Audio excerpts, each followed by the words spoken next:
दोस्तों आज हम समझेंगे कि एसआईपी की पावर क्या होती है और एसआईपी के ज़रिए आप कैसे बिना स्टॉक मार्केट एक्सपर्ट बने भी बहुत अच्छा पैसा कमा सकते हो, वो भी बिना मेहनत किए। तो सबसे पहले हम ये समझते हैं कि ये एसआईपी क्या होती है। दोस्तों एसआईपी का मतलब होता है सिस्टमैटिक इन्वेस्टमेंट प्लान, जहाँ पर आप अपने पैसों को एक सिस्टमैटिक तरीके से इन्वेस्ट करते हो। इसे और आसान तरीके से समझें तो मान लीजिए आप किसी म्यूचुअल फंड या किसी भी इन्वेस्टमेंट प्लान में इन्वेस्ट करना चाहते हैं, तो एसआईपी के ज़रिए आप किसी भी म्यूचुअल फंड में हर महीने के एक फ़िक्स डेट को और एक फ़िक्स्ड अमाउंट इन्वेस्ट कर सकते हो। जैसे मान लीजिए आपकी सैलरी हर महीने 1 तारीख को आती है और आप किसी म्यूचुअल फंड में इन्वेस्ट करना चाहते हो, तो आप किसी भी इन्वेस्टिंग प्लेटफॉर्म में एसआईपी खुलवा लेते हैं और आपकी सैलरी का 10% या अपने हिसाब से एक अमाउंट फिक्स्ड करा लेते हैं।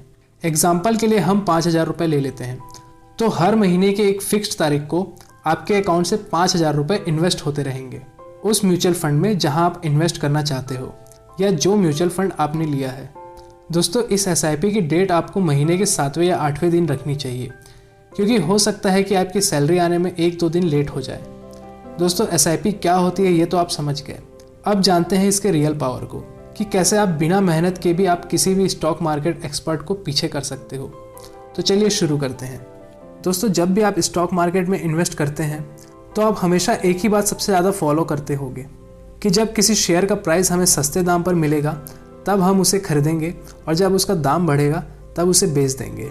और एक्सपर्ट भी यही सलाह देते हैं कि जब मार्केट सस्ती हो तो ज़्यादा इन्वेस्ट करना चाहिए और जब महंगी हो तो इन्वेस्ट नहीं करनी चाहिए या कम करनी चाहिए। लेकिन एक आम इंसान जो कोई जॉब या अदर काम करता है, उसके पास इतना टाइम नहीं कि वो मार्केट को डेली एनालिसिस करते रहे, या जिसे स्टॉक मार्केट की समझ नहीं, वो भी कैसे पता लगाएगा कि मार्केट ऊपर जाने वाला है कि नीचे, या मार्केट सस्ता है या महंगा। दोस्तों एक आम इंसान तो क्या, एक मार्केट एक्सपर्ट भी आपको गारंटी नहीं देता कि आने वाले समय में मार्केट किस दिशा में जाएगा। तो इस सिचुएशन में एसआईपी ही आपके काम आता है। चलिए इसे एक सिंपल एग्जाम्पल से समझते हैं।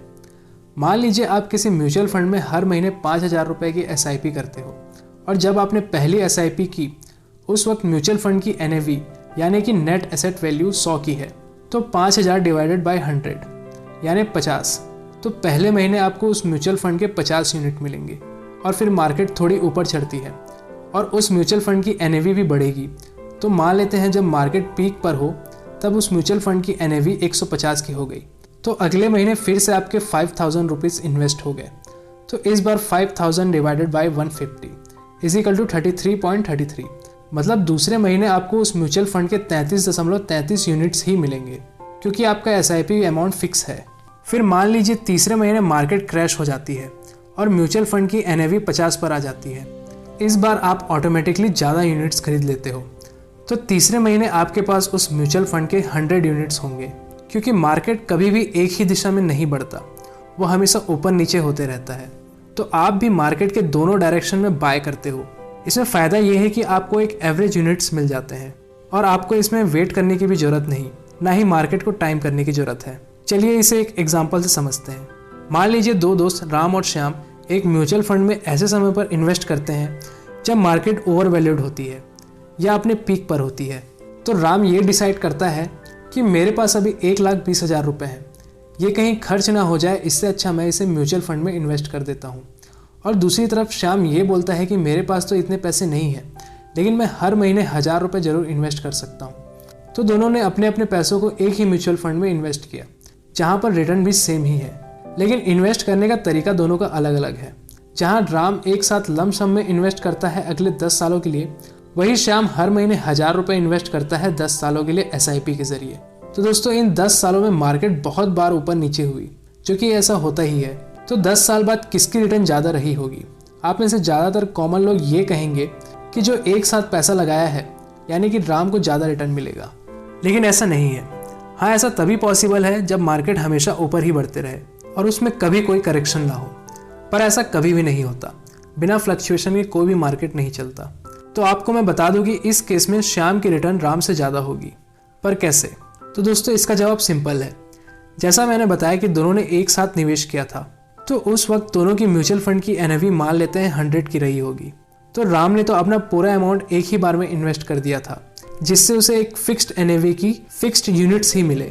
लेकिन श्याम हर महीने एसआईपी करता था, तो मान लेते हैं पहले साल उसकी NAV राम के बराबर ही रही होगी, लेकिन अगले साल मार्केट क्रैश के कारण उसके म्यूचुअल फंड की NAV भी कम हो गई होगी और श्याम उस वक्त भी इन्वेस्ट कर ही रहा था, तो इस कारण उसे अपने आप ज़्यादा यूनिट्स मिलते गए और जब मार्केट ऊपर चढ़ता तो उसे कम यूनिट्स मिलते। इसी प्रकार उसके यूनिट्स एवरेज हो गए और 10 साल बाद श्याम की रिटर्न्स भी राम से ज़्यादा हो गई, जिसे आप चार्ट में देख सकते हैं, जहाँ पर नीली लाइन है SIP की और ऑरेंज लाइन है लमसम इन्वेस्टमेंट की। तो दोस्तों ये है रियल मैजिक ऑफ SIP। तो आइए अब इसके कुछ एडवांटेजेस और कुछ डिसएडवांटेजेस जान लेते हैं। सबसे पहले इसके क्या डिसएडवांटेजेस हैं वो जान लेते हैं।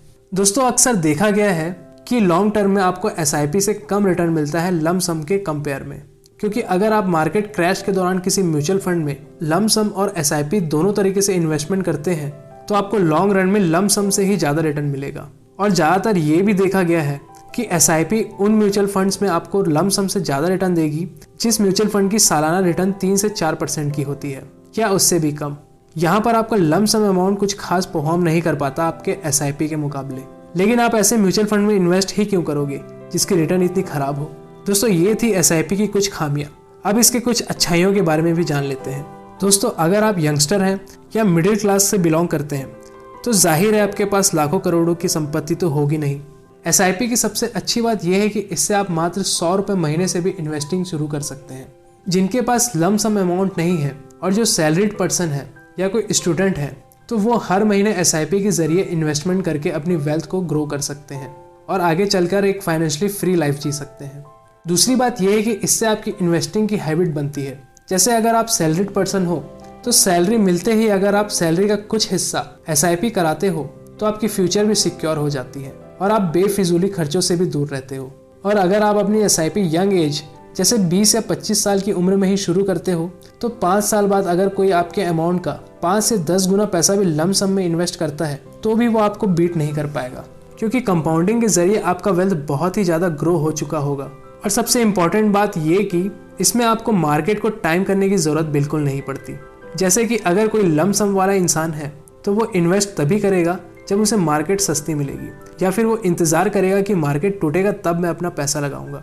लेकिन क्या पता आने वाले समय में मार्केट उसके हिसाब से बिहेव ही ना करे और उसे मौका ही ना मिले, तो ऐसे में हो सकता है उसे आने वाले कुछ सालों में सही अपॉर्चुनिटी ही ना मिले और इस बीच उसके पैसे या तो वेस्ट पड़े रहेंगे या खर्च हो जाएंगे। लेकिन SIP में आपको मार्केट को टाइम करने की बिल्कुल ज़रूरत नहीं पड़ती, ना ही आपको कोई भविष्यवाणी करने की ज़रूरत है। आप इसमें कभी भी इन्वेस्ट कर सकते हो, भले ही मार्केट ओवर वैल्यूड हो या अंडर वैल्यूड, क्योंकि SIP आपके इन्वेस्टमेंट पर एवरेज रिटर्न दे ही देगा, जिससे आप फ्यूचर में एक अच्छी वेल्थ क्रिएट कर सकते हो। तो दोस्तों आज के लिए बस इतना ही। आशा है ये वीडियो आपके लिए हेल्पफुल रही हो।